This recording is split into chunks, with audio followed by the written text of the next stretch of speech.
Atos dos Apóstolos, capítulo 2, a partir do versículo 42. Você encontrou? Amém? E perseveravam na doutrina dos apóstolos e na comunhão, no partir do pão e nas orações. Em cada alma havia temor, e muitos prodígios e sinais eram feitos por intermédio dos apóstolos. Todos os que creram estavam juntos e tinham tudo em comum. Vendiam as suas propriedades e bens, distribuindo o produto entre todos à medida que alguém tinha necessidade. Diariamente perseveravam unânimes no templo, partiam pão de casa em casa e tomavam as suas refeições com alegria e singeleza de coração, louvando a Deus e contando com a simpatia de todo o povo. Enquanto isso, acrescentava-lhes o Senhor dia a dia os que iam sendo salvos. Vamos orar? Curva sua cabeça, vamos orar nesse momento. Vamos pedir a Deus para falar conosco, para falar ao nosso coração. A palavra de Deus, ela que nos instrui, nos alimenta espiritualmente, nos renova, nos anima e nos dá entendimento da vontade de Deus para nós. Pai, nós nos prostramos diante da Tua presença neste momento. Hoje pela manhã nós falamos sobre a capacitação do Teu Espírito Santo. O Teu Espírito Santo nos capacita a entender as verdades da Tua palavra, os mistérios espirituais que já estão revelados. Eles já estão revelados em Cristo Jesus, pela ação do Espírito Santo, mas muitas vezes por causa da nossa indiferença espiritual, por causa da nossa fraqueza, da nossa debilidade espiritual, por causa, ó Deus, da falta de crescimento, de busca espiritual, nós não compreendemos perfeitamente esses mistérios revelados, a vontade, a palavra do Senhor. Mas nessa noite nós queremos pedir uma ação sobrenatural do Teu Espírito Santo, que haja aqui um mover sobrenatural, da graça, da glória, do poder, da autoridade do Senhor no nosso meio, até aquele coração mais gelado, Senhor, que ele seja, ó Deus, derretido hoje pela graça do Senhor e pela autoridade da Tua palavra, aquele coração mais indiferente, aquele que está aqui, Deus, de corpo presente, que ele seja alcançado, que ele seja tocado pelas verdades da palavra do Senhor. Ó Deus, eu sei que isso está muito além de mim, não depende de mim, mas depende do Senhor e da Tua graça. Então dá-nos a Tua graça, fala conosco, derrama sobre nós a Tua palavra, livra-nos das perturbações, das inquietações do maligno que vem para roubar, para distrair, ó Deus, e roubar a compreensão da Tua palavra. Fala conosco, fala o nosso coração, e nós queremos sair, Deus, daqui nessa noite, não da mesma maneira como aqui chegamos, mas queremos sair com um novo propósito, um novo compromisso, ó Deus, um novo sentimento em relação ao Senhor, em relação à Tua palavra, em relação à Tua obra. É o que nós te pedimos e clamamos em nome do Senhor Jesus, Pai. Amém. Hoje pela manhã nós falamos sobre aquilo que o Espírito Santo de Deus produz na nossa vida, tomando como exemplo aquilo que Jesus disse: e recebereis poder ao descer sobre vós o Espírito Santo, e ser-me-eis testemunhas, tanto em Jerusalém, Judeia, Samaria, até os confins da terra. Essa palavra, recebereis poder, ela pode ser traduzida e receber o sentido sem nenhum medo de incorrer numa heresia, ela pode receber o sentido de capacitação. Recebereis capacitações sobrenaturais.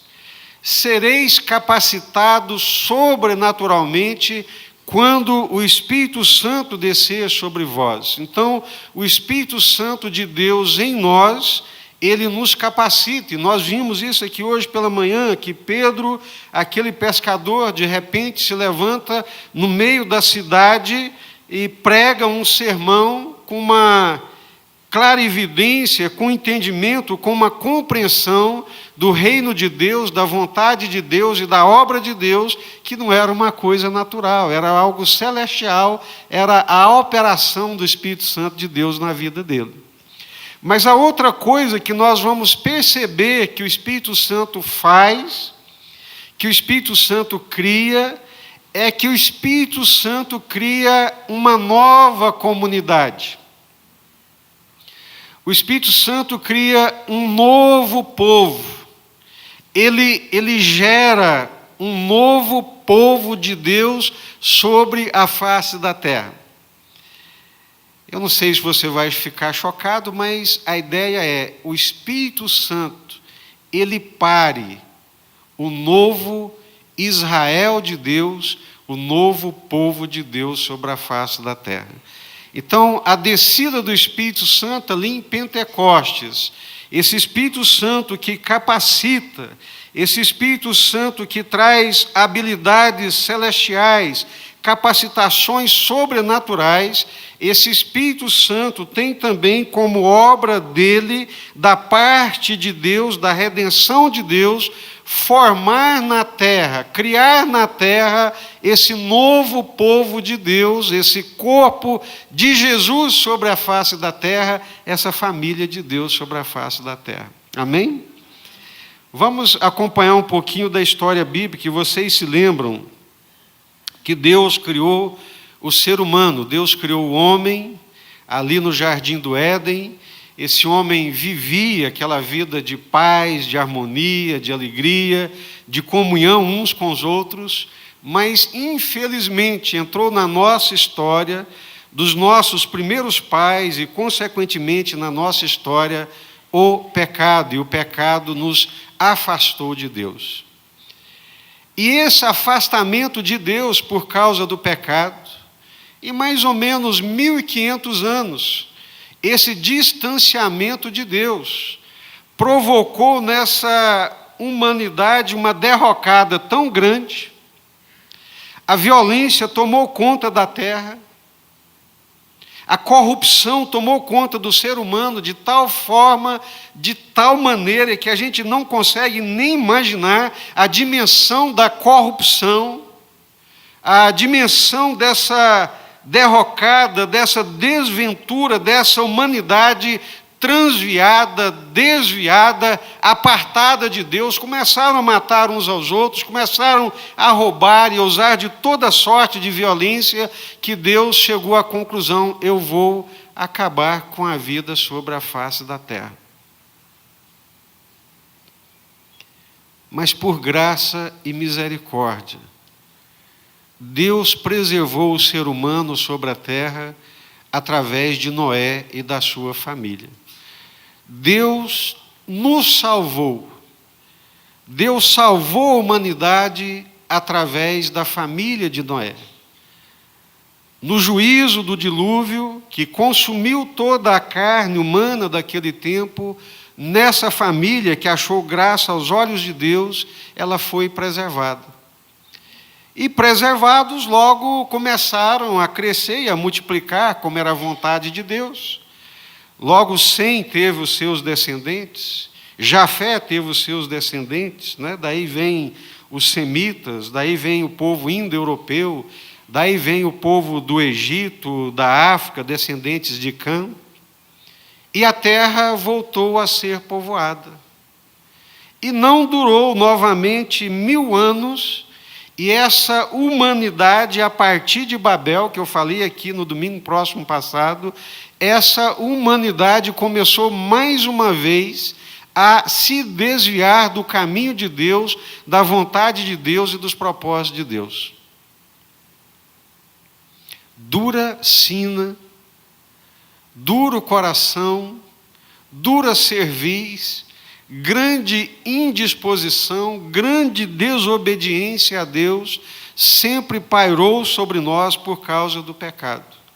Mas, ao invés de destruir a humanidade, Deus, no seu plano redentor, Ele disse: eu vou separar uma família, dessa família eu vou fazer uma nação, eu vou me revelar a essa nação, eu vou revelar a essa nação a minha justiça, a minha vontade, a minha palavra, vou fazer com eles uma aliança, e eles serão meu povo sobre a face da terra.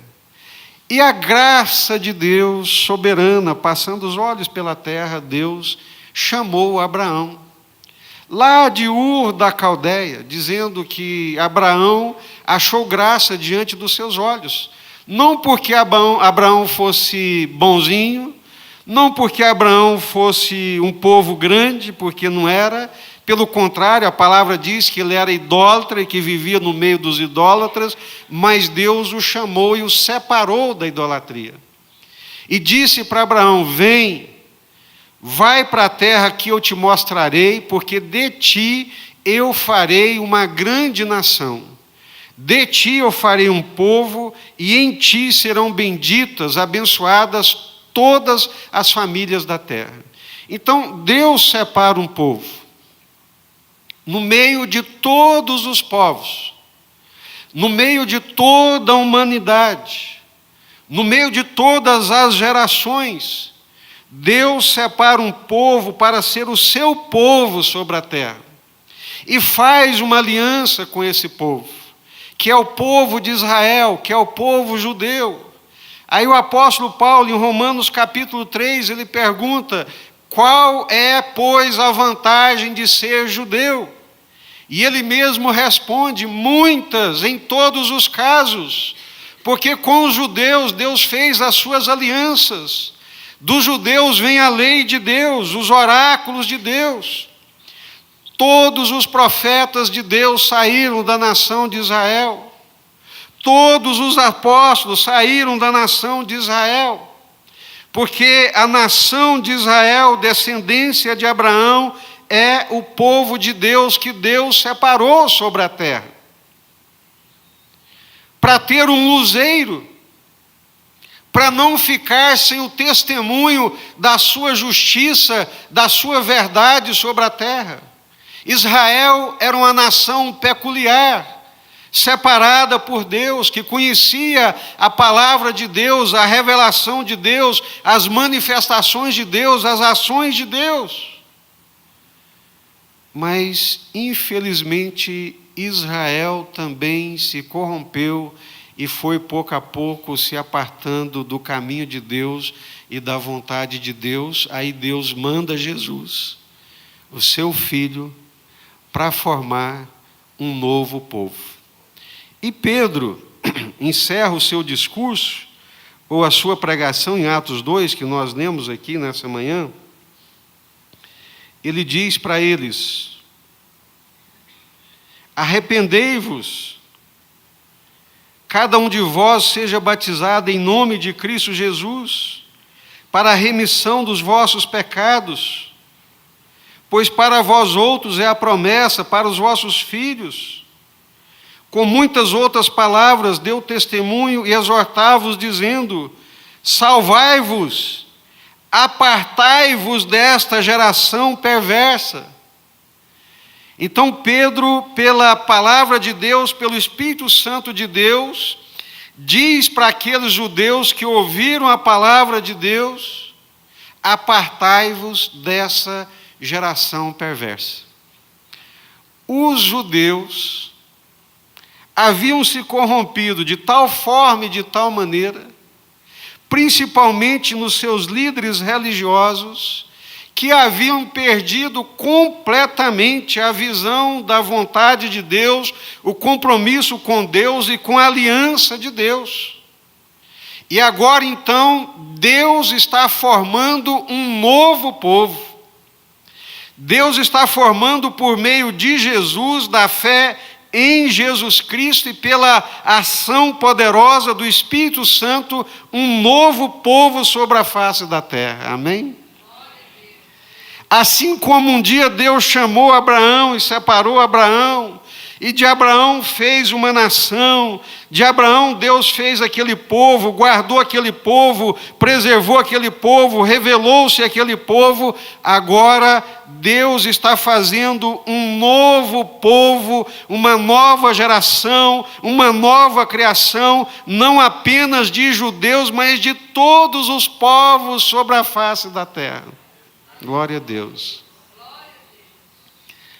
Os judeus olhavam para nós, os gentios, e nos consideravam como cães. Eles achavam que Deus era propriedade exclusiva deles. Mas o profeta Oséias já profetizou há muitos anos atrás, dizendo: aquele que não era considerado como povo será chamado meu povo. Aquele que era rejeitado vai ser aceito. E em Cristo Jesus, Deus aceita povos de todas as raças, de todas as línguas e de todas as nações. Hoje, o povo de Deus é separado, é formado por meio da fé em Jesus Cristo e por uma ação sobrenatural do Espírito Santo. Aí nasce a igreja, essa nova comunidade, esse povo de Deus. Amém?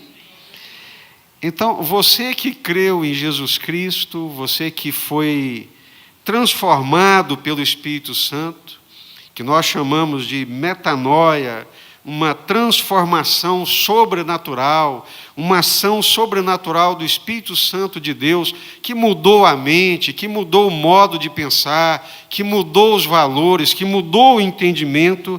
Então, agora é um novo povo de Deus. Somos o povo de Deus sobre a terra. Os que cremos em Jesus, recebemos o Espírito Santo e damos provas dessas verdades espirituais através de uma vida de santidade e de santificação. Pastor, o discurso é bonito, a lógica é propícia, mas que história é essa de povo de Deus separado sobre a terra?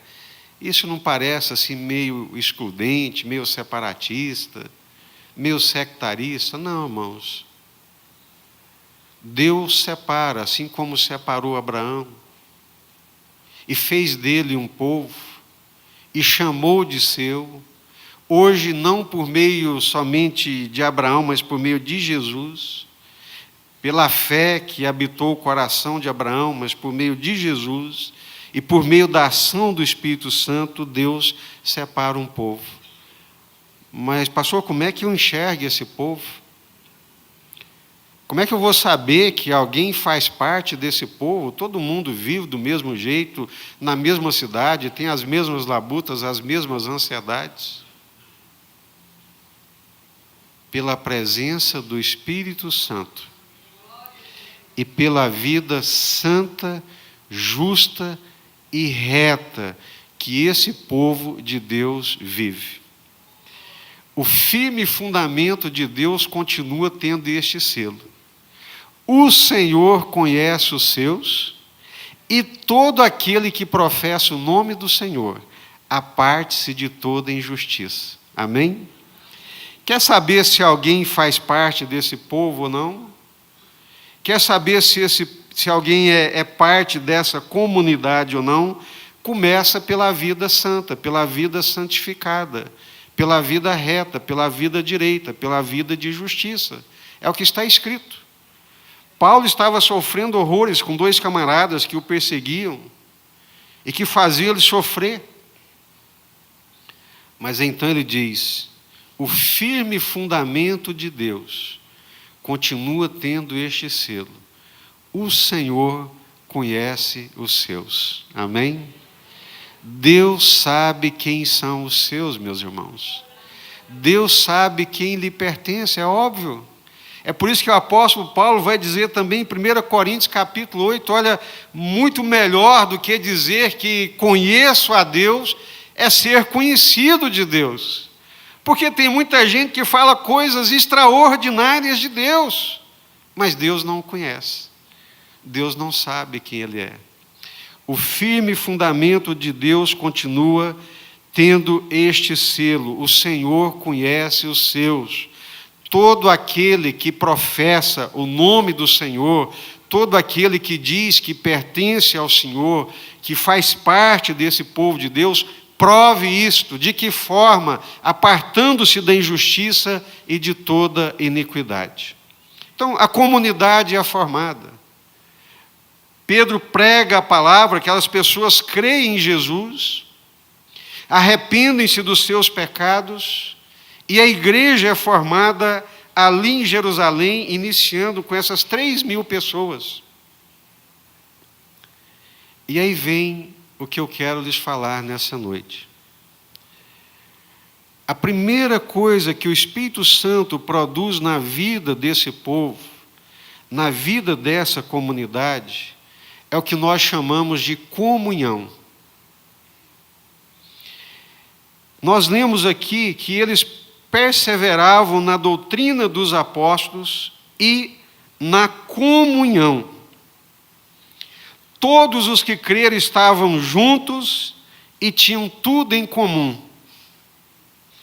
Chegavam até vender as suas propriedades e bens, distribuindo o produto entre todos à medida que alguém tinha necessidade. Comunhão, koinonia, que vem de koinos, que quer dizer ter em comum. A nossa comunhão é com Deus o Pai, com seu Filho Jesus Cristo e com o Espírito Santo. A nossa comunhão, ela é uma comunhão espiritual, trinitária, porque nós temos comunhão com Deus Pai, nós temos comunhão com Deus Filho, nós temos comunhão com Deus Espírito Santo. Lá em 1 João capítulo 1, versículo 3, ele diz assim: ora, a nossa comunhão é com o Pai e com o seu Filho Jesus Cristo. Lá em 2 Coríntios 13, 13 está escrito assim: a graça do Senhor Jesus Cristo e o amor de Deus e a comunhão do Espírito Santo sejam com todos vós. Ora, a nossa comunhão, a comunhão espiritual desse povo, dessa comunidade, é com Deus, o Pai, é com o Filho, Jesus Cristo, e é com o Espírito Santo. Essa comunhão, ela é espiritual. Ela não é uma comunhão, uma união e uma unidade fabricada por esforço humano. É difícil a gente entender isso. Aí a gente fica dando murro em ponta de faca, tentando empurrar as pessoas, mas quando é do Senhor, não precisa empurrar. Ela é uma ação de Deus. Ela é colocada no nosso coração. Ela é comum a todos nós. Eu tenho comunhão com Deus, você tem a mesma comunhão, o mesmo relacionamento com Deus íntimo, pessoal. Então, a minha comunhão é com Deus, mas a sua também é com Deus. A nossa comunhão é com Deus Pai, é com Deus Filho, é com Deus Espírito Santo.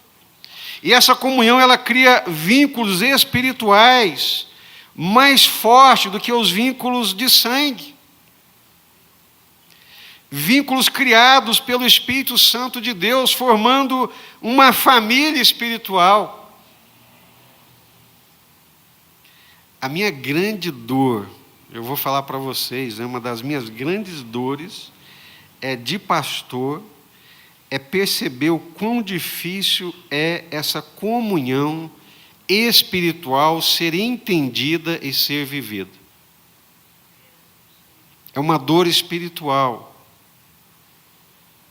Nós não entendemos o que é ser igreja. Nós não entendemos o que é comungar.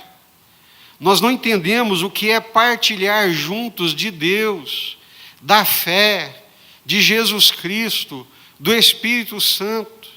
E não permitimos que essa comunhão com Deus Pai, com Deus Filho, com Deus Espírito Santo, que forma uma família espiritual, que ela se traduza no repartir, no compartilhar, na alegria de termos uns com os outros uma vivência comunitária.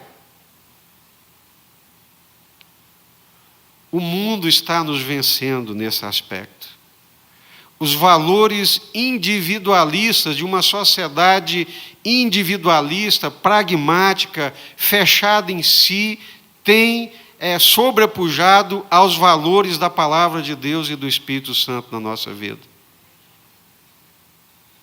Nós vivemos as nossas vidas ilhadas, fechadas, e não partilhamos, não repartimos a nossa vida. Tem gente que é crente, tão crente quanto eu, convive comigo, mas tem medo de repartir a vida dele com os irmãos. Não estou falando nem dos bens ainda, estou falando só do coração. Tem gente que tem medo de compartilhar com os irmãos o seu sucesso. Tem gente na igreja que está pensando em fazer um concurso, mas não pode falar para os outros, porque ele fica com medo dos outros melar suas intenções, gorar os seus objetivos. E alguns chegam ao ponto de usar expressões do Espiritismo, vai pôr olho gordo em cima do meu projeto. Que comunhão cristã é essa, pelo amor de Deus? Que ação do Espírito Santo é essa na nossa vida, que eu tenho medo de repartir a minha vida, o meu coração, com o meu irmão que comunga da mesma fé, do mesmo Deus, da mesma experiência espiritual que eu tenho, irmãos? Esses vínculos que o Espírito Santo cria, fazendo de nós uma família espiritual, são mais fortes do que os vínculos de sangue, do que os vínculos de carne. Todos nós aqui temos uma família carnal. São os nossos vínculos de sangue, de carne, o fato de termos o mesmo pai, a mesma mãe, nos faz irmãos. Isso é maravilhoso, é extraordinário. Como a distância não conseguiu apagar o meu amor pelos meus irmãos. Como a distância de idade, a distância geográfica não conseguiu apagar esse amor, esse compromisso, essa responsabilidade, essa doação. São meus irmãos carnais. Embora tendo um histórico familiar extremamente complicado, uma família disfuncional, nós nos amamos, nos apoiamos e nos regozijamos com as conquistas e as vitórias uns dos outros. Meus sobrinhos me amam, eu os amo, meus irmãos me amam. Eles celebram comigo as minhas alegrias e choram comigo as minhas tristezas. E tenho certeza absoluta de que qualquer dor, qualquer dificuldade que eu estiver passando, posso dar-lhes um telefonema que eles prontamente estarão aqui para me ajudar, dentro das suas possibilidades. E esses vínculos carnais, meus irmãos, não são nada comparado com os vínculos espirituais. Eu estou tentando dizer que por esses vínculos espirituais, na ação do Senhor, do Espírito Santo de Deus, eu vou ter em conta o meu irmão em Cristo, o meu irmão de fé no Senhor, que passou pela mesma experiência que eu vou tê-lo em conta tanto quanto eu tenho um irmão de sangue. Eu tenho que amar o pastor Josué e querer o bem dele.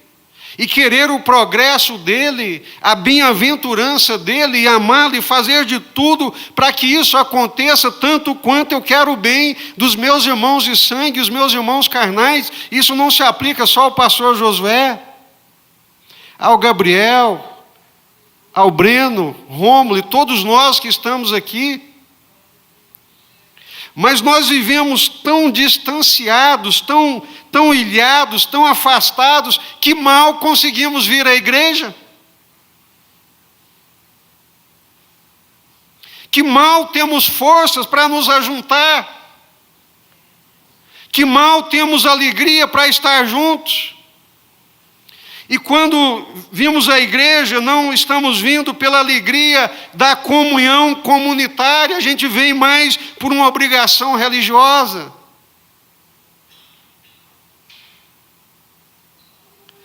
Esse vínculo espiritual, ele é muito forte, gera amor, gera cuidado, proteção.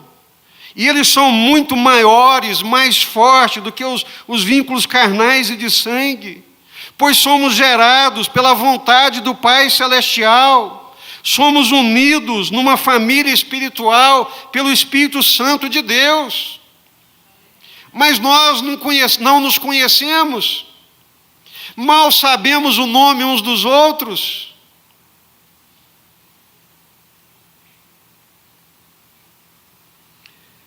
Não é esse o propósito de Deus para a nossa vida, meus irmãos. A igreja, ela não é uma instituição. A igreja é uma família. Igreja não é instituição.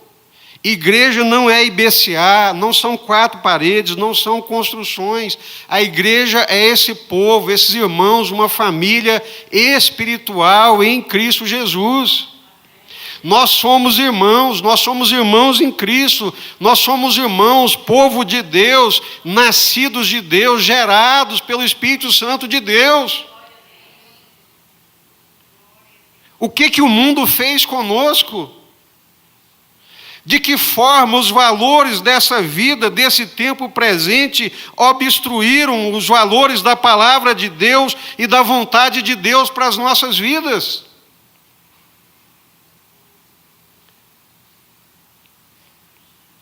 Temos perdido o vigor espiritual, o entendimento espiritual, de que nós somos uma família espiritual, de que nós somos irmãos, e o que nos traz aqui é essa fraternidade, é esse amor cristão, é essa união em Jesus Cristo, essa alegria de estar junto, de fazer parte da vida uns dos outros. Igreja não é uma instituição. Eu aprendi isso numa repreensão muito contundente.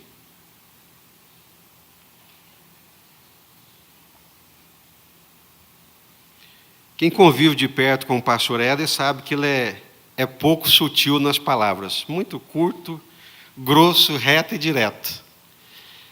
O que ele tem para falar, ele não titubeia, não dá volta, não dá rodas. E um dia nós estávamos conversando, e eu comecei a dizer para ele, a gente conversando sobre a vida comunitária, a vida da igreja, e eu comecei a dizer, olha, se a pessoa não vai para a escola, ele é punido, ele toma falta. Se ele não dá satisfação lá na escola, ou ele dá satisfação porque ele vai tomar falta, ele vai bombar, ele vai ser reprovado. Na igreja a pessoa não tem compromisso, não aparece, não fala para onde foi, não dá satisfação, não diz o que está fazendo, e nada acontece. E na escola, que é a escola, as pessoas não agem dessa forma, mas na igreja agem assim. No exército, o indivíduo não aparecer e não der satisfação, o que acontece com ele? O que vai acontecer com ele, irmãos? Vai preso, vai para a cadeia. No seu serviço, se você não aparecer, não der satisfação, o que vai acontecer com você? Vai embora, vai para a rua, é demitido. Quer nem saber. Aí, com aquela sutileza dele, ele olhou para mim: pois é, mas a igreja não é escola, não é exército, nem empresa. A igreja é uma família. E nós temos que cuidar desses que não aparecem. E nós temos que nos preocupar com esses descomprometidos e descompromissados. Porque nós somos uma família. Se o seu filho não aparecer, você vai atrás dele. Eu espero que vai.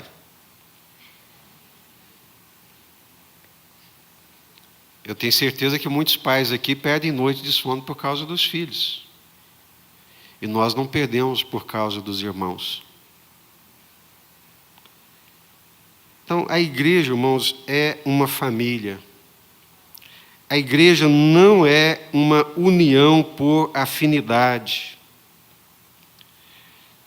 A gente se ajunta não é porque nós temos interesses comuns. Não é por causa disso. Nós nos ajuntamos porque nós nos amamos, porque nós somos filhos de Deus, nós somos a família de Deus, nós formamos o povo de Deus. Irmãos, de verdade, está sendo gravado, não tem problema nenhum.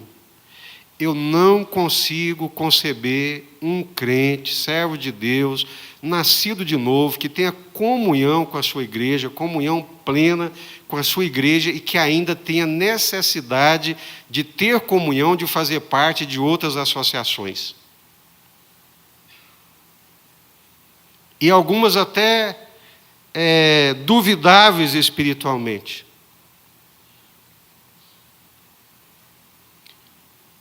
Em que não se tem certeza de que a comunhão ali é com o Pai, com o Filho e com o Espírito Santo. Como é que eu vou me associar? Como é que eu vou fazer parte? A minha vida, o meu nome, o meu coração, como é que eu vou ajuntar a minha alma numa coisa que eu não tenho certeza que aquela comunhão ali é com o Pai, com o Filho e com o Espírito Santo? A igreja não é uma instituição, a igreja não é uma união por afinidade, a igreja é muito mais do que qualquer outra associação. A igreja não é um clube social que ajunta pessoas da mesma classe social e que se ajunta porque possui os mesmos gostos e afinidades. Não. A igreja é família de Deus, família espiritual, povo de Deus, lavado e remido pelo sangue do Senhor Jesus. Amém? Esses dias eu confesso para vocês que eu fiquei extremamente preocupado. Não sei se deveria, mas resolvi intervir, que não é muito do meu feitio. Se tem uma pessoa que não gosta de ser invasiva em nada, sabe, sou eu.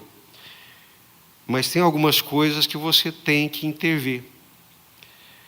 Eu estava de férias, e as mídias sociais não dão férias para a gente, né?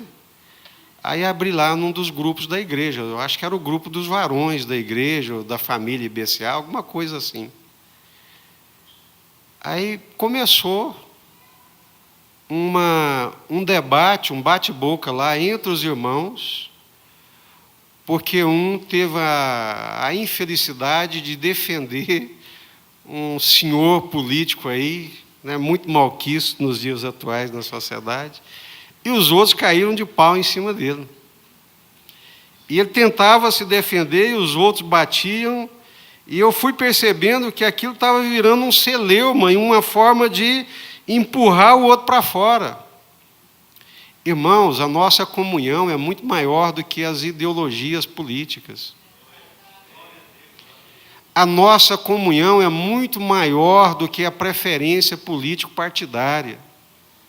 Eu já estou falando isso aqui porque eu sei que vai vir chumbo grosso daqui a pouco, aí nas mídias sociais, porque é um ano de eleição, aí vem mentira de pastor safado, que se vende, que coloca coisas na internet para puxar votos para Ciclano, Beltrano, isso vira uma celeuma, vira uma confusão de notícia, de mentira, de falsidade, que é uma loucura.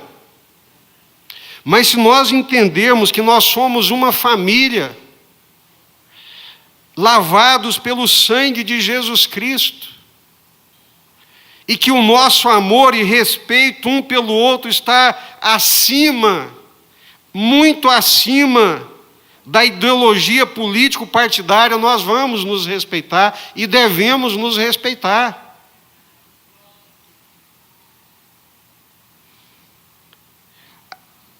O que nos une, irmãos, está muito acima de uma ideologia política. Foi veiculado nas mídias sociais, acompanhei e fiquei triste. Fiquei assim decepcionado. Uma reunião, acho que em Londrina, ou Maringá, da CNBB, da Igreja Católica, transformou-se num palco, não de fé, não de proclamação da palavra de Deus, mas de ideologias políticas. Bispos, padres e até pastores defendendo uma ideologia política e sacralizando aquela ideologia política, colocando ela como vontade de Deus. Outro dia fui em São Paulo, num congresso, participar de um congresso de teologia, para ouvir um preletor que eu gosto muito pela teologia sistemática que escreveu, mas no final tive que abordar a liderança do congresso, falar, pelo amor de Deus, o que vocês estão fazendo com a palavra de Deus? Vocês estão sacralizando o liberalismo econômico, estão sacralizando o capitalismo, estão sacralizando a livre iniciativa, a palavra de Deus, a vontade de Deus, a revelação de Deus está muito acima dessas coisas.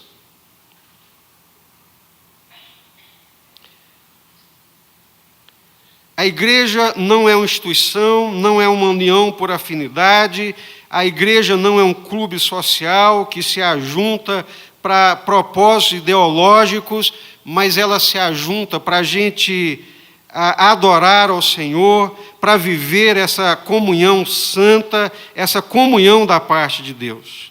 Então, a nossa comunhão, ela é espiritual. Toda comunhão tem um aspecto espiritual. E me preocupa profundamente, quando alguém vem para a igreja, fala, pastor, nós estamos querendo vir para a igreja. A primeira coisa que eu falo, fica aí 6 meses, conheça os irmãos, problema todo lugar tem, aqui tem os mesmos problemas que tem lá, mas se Deus estiver te mandando, vê se você consegue estabelecer vínculos de amizade, vínculos de amor cristão, porque se você não tiver vínculos de amizade, de amor cristão, não tiver referenciais de amizade, de amor, você não está vivendo a fé cristã.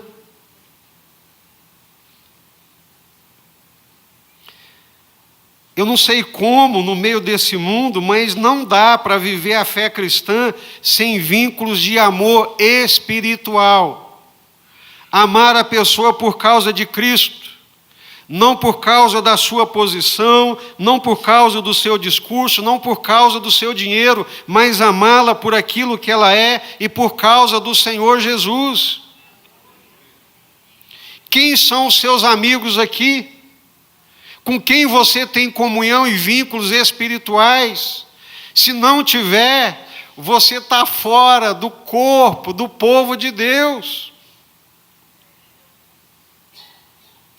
Eu sei que tem gente que vem para cá e fica no celular. Por que não ficou em casa? Pode estar no celular se for para acompanhar a Bíblia, se não for, paciência, né? Tem gente que está aqui de corpo presente. A alma, o coração dele, mas está a quilômetros de distância. Não tem amizades, não criou vínculos. Vem na igreja por uma responsabilidade religiosa e não espiritual. Está errado. Está fora do plano de Deus. Está fora do propósito de Deus. Não tem vida espiritual, não tem poder espiritual, não tem autoridade espiritual, é fraca espiritualmente, porque nos fortalecemos espiritualmente à medida que nós temos comunhão uns com os outros. Se você não tiver amigos espirituais da fé, e os seus amigos forem amigos lá do mundo, que não comungam a mesma fé, que não comungam a presença do Espírito Santo, não têm alegria na palavra de Deus, mas tem alguma coisa muito errada. Está errado. Conserta a sua vida. Faz uma conversão. Assuma um compromisso. Não. Eu vou desenvolver vínculos espirituais de comunhão com os meus irmãos da fé. Essa ideia dos pequenos grupos é para aproximar, é para criar vínculos espirituais, de amor cristão, de apoio mútuo, de orar, de confessar, de chorar, de ajudar, de apoiar, mas muitos querem viver a vida cristã como vivem a vida no trabalho.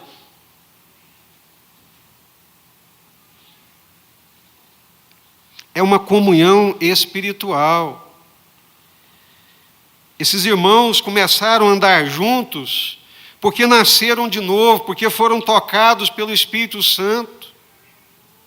Andavam juntos de casa em casa, partilhavam as refeições, ou seja, tinha alegria de levar o irmão na casa, de sentar à mesa, de comer junto, de partilhar a vida e o coração juntos. Isso não mudou, irmãos, com o passar do tempo.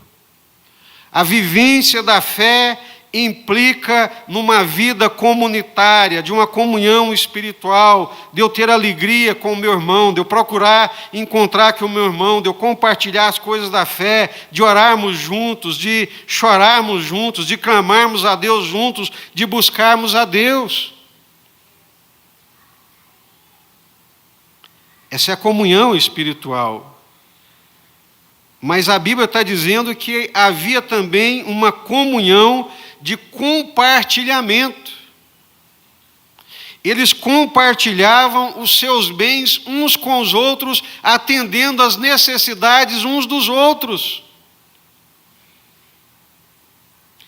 Repartir a si mesmo nossa vida, mas também os nossos bens.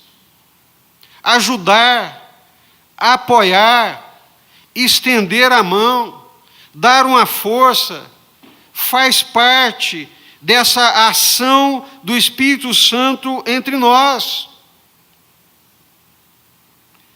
Ao longo da história da igreja, sabiam que algumas igrejas e comunidades cristãs só aceitava alguém como membro se fosse para ter também uma comunhão total dos bens? Você quer participar conosco?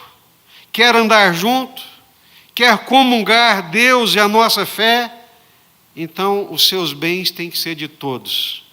Não tem nada que seja único e exclusivamente seu. Nós vamos repartir tudo e vamos participar todos juntos. Está aí na história da igreja, né? Muitas comunidades cristãs que viveram assim. Inclusive os nossos antepassados na história, os anabatistas, que são citados, inclusive por Marx e Engels, sobre essa vivência comunitária, sobre essa vida comum. Mas eu pessoalmente acredito, e pelas minhas leituras do Novo Testamento, que o modelo mais adequado me parece ser o da comunhão voluntária. Essa palavra koinonia, que dá a ideia e que dá também origem a uma outra palavra que é o vocábulo generoso. Aí eu, na minha posição privilegiada de pastor, que olho espiritualmente para o rebanho, eu vejo que nós temos sido agraciados por Deus, nós nos ajudamos, nós nos apoiamos, irmãos, mas não temos muito o que celebrar. Nós temos que nos repartir mais, temos que partilhar mais. Nós vamos ser agora lá o Família na Roça. Para quê? É para juntar, é para estarmos juntos, é para poder compartilhar. E seria muito bom se você chegasse no irmão e perguntasse para ele: irmão, você vai? Não, não vou. Por que você não vai? Porque não estou tendo dinheiro. Não, o dinheiro não é problema não, vou pagar para você, você vai. Eu quero a sua presença lá. Eu quero a sua participação. Nós vamos passar um tempo juntos. Nós vamos ouvir a palavra de Deus juntos. Nós vamos comungar, nós vamos estar juntos. Vai ser um tempo em que eu vou te conhecer. Aí a gente chega lá, não vai formar aquelas panelinhas, não. Aquela panelinha de pressão, né?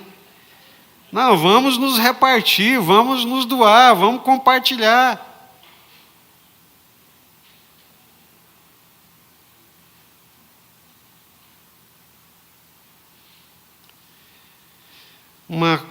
Um compartilhar generoso, voluntário, abençoador, que ajuda. Os avarentos não herdarão o reino dos céus. Está escrito. Se o dinheiro governa a sua vida, você não vai herdar o reino dos céus. Porque os avarentos não herdarão o reino dos céus. E não é governado pelo dinheiro apenas quem tem muito dinheiro. Tem muita gente que tem pouco, é governado pelo pouco e não por Deus e não pela graça de Deus. Comunhão é uma característica desse povo de Deus, que sente alegria, que sente prazer de estar junto, de repartir a sua vida, de compartilhar os seus bens. E eu quero encerrar com o capítulo 3, versículo 17 da primeira carta de João. Ora, aquele que possuir recursos deste mundo e vir a seu irmão padecer necessidade e fechar-lhe o seu coração, como pode permanecer nele o amor de Deus? Como pode permanecer o amor de Deus nele? Então deixa eu fechar aqui para a gente poder orar. A qual igreja você pertence? Eu pertenço à Igreja Batista Central, pastoreada pelo pastor Jesus. Amém. Eu tenho o maior orgulho disso. Eu me orgulho de vocês. Mas deixa eu te perguntar, quantos amigos você tem aqui? Quantos amigos você se esforçou para fazer aqui? Quantos irmãos aqui podem te ligar a qualquer hora da noite e podem bater na tua porta?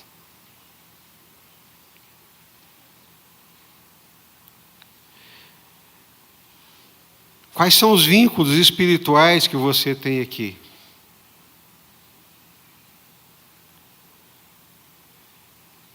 Você vem aqui e olha essas pessoas e se alegra nelas por conhecê-las e saber das dores e das alegrias de cada uma delas? Se não for, isso precisa ser mudado na nossa vida. Nós precisamos vencer essa barreira mundana do individualismo, do secularismo, do materialismo. Cristão, povo de Deus, nascido de novo, ama, reparte a vida, reparte o coração, partilha, caminha junto e tem alegria uns com os outros. Amém, meus irmãos? Eu falo isso para a glória de Deus, com base na palavra de Deus, para nós tomarmos uma posição. Amém? Aqui somos todos povo de Deus. Eu quero te conhecer. Eu quero fazer parte da sua vida. Mas não é só eu, tem mais irmãos. Tem pequenos grupos. Tem trabalho das senhoras. Toda segunda-feira as irmãs estão reunidas aqui.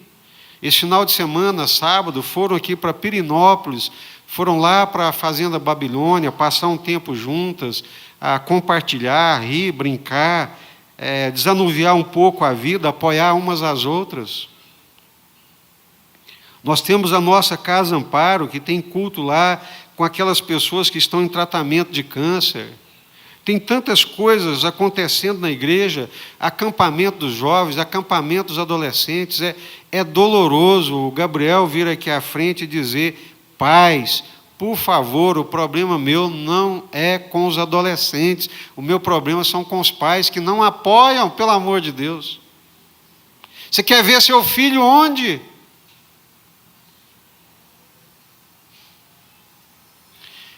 Quer ver seu filho onde? No mundo, no shopping, no cinema. Dá dinheiro para ele para ir para o shopping, para o cinema, mas não o traz para a igreja. Que comunhão é essa? Que vida cristã é essa? Essa semana a mídia social tem coisa boa também, né? Essa semana soltaram 2 pensamentos do Paul Washer. O primeiro deles, ele estava dizendo que os nossos filhos passam, me parece que mais de 15 mil horas nas escolas aprendendo sobre o ateísmo e muitas outras coisas que não glorificam a Deus. E quantas horas que eles passam na igreja? E a outra frase dele foi que nós nos preocupamos em dar para os nossos filhos aquilo que nós não tivemos. E esquecemos que foi o que nós não tivemos que nos fez ser quem nós somos. Olha que estupidez. Nos matamos para oferecer para os nossos filhos aquilo que nós não tivemos. E nos esquecemos que foi exatamente o que nós não tivemos que nos fez ser quem nós somos. Então, eu pediria a vocês, em nome do Senhor Jesus, vamos andar juntos, vamos caminhar juntos, vamos parar de falar mal uns dos outros, principalmente se a pessoa não estiver presente. Se abrir a boca para falar de alguém, que seja para abençoar. Vamos abençoar, vamos caminhar juntos, vamos nos apoiar, vamos nos ajudar. Somos povo de Deus, somos uma família de Deus e temos vínculos espirituais que são maiores do que os vínculos carnais, irmãos. Comunhão, coinonia, propósito de Deus, desse povo nascido de novo.